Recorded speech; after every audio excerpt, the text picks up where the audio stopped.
Pour Michael Launay, tout a commencé ici il y a quelques années sur les bancs du lycée Valin. J'allais à un club de jeux mathématiques qui était organisé par un prof de ce lycée qui s'appelle Dominique Souder. Et c'est là que ma passion des maths a commencé. Ce prof était un grand spécialiste de la magie mathématique et donc on faisait des tours de magie, des tours de cartes, de ficelles, de dés. Et pour comprendre le truc et pour être capable de le refaire, il fallait comprendre les mathématiques qu'il y avait derrière, il fallait faire un petit calcul mental ou réfléchir à une astuce de logique. Le virus était né, Michael avait trouvé sa voie, il quitte La Rochelle, passe Normal Sup, l'agrégation, le doctorat. Il est aujourd'hui mathématicien et youtubeur. Il a lancé sa chaîne Micmath il y a 3 ans pour transmettre sa passion. Qui tourne dans un sens et le nombre de spirales qui tournent dans l'autre sens, on trouve deux nombres qui sont toujours des nombres consécutifs dans la suite mathématique de Fibonacci. Et ça marche, la chaîne compte aujourd'hui 200 000 abonnés.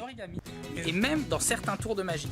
Les gens qui regardent mes vidéos regardent les vidéos parce qu'ils trouvent ça fascinant, parce qu'ils regardent, ça les amuse, parce qu'ils trouvent ça beau aussi. J'essaie de montrer pourquoi les mathématiques sont belles, pourquoi elles sont poétiques, qu'est-ce qui fait qu'à un moment donné, l'étape de multiplication par exemple qu'on apprend à l'école, c'est une de mes vidéos les plus vues parce que quand on les représente graphiquement, ça fait des rosaces qui se mettent à bouger dans tous les sens, qui font des sortes de danses.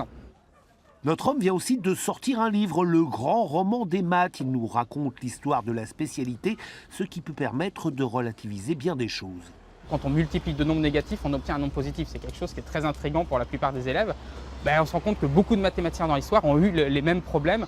Ça dédramatise un peu de dire les problèmes que tu as, peut-être que ça te cause des difficultés, mais tel grand mathématicien à telle époque, il avait exactement les mêmes et ça lui a beaucoup cassé la tête aussi. Et si vous êtes persuadé d'être nul en maths, Michael met toute son énergie à vous prouver le contraire. Et pour faire des maths, venez sur Micmath.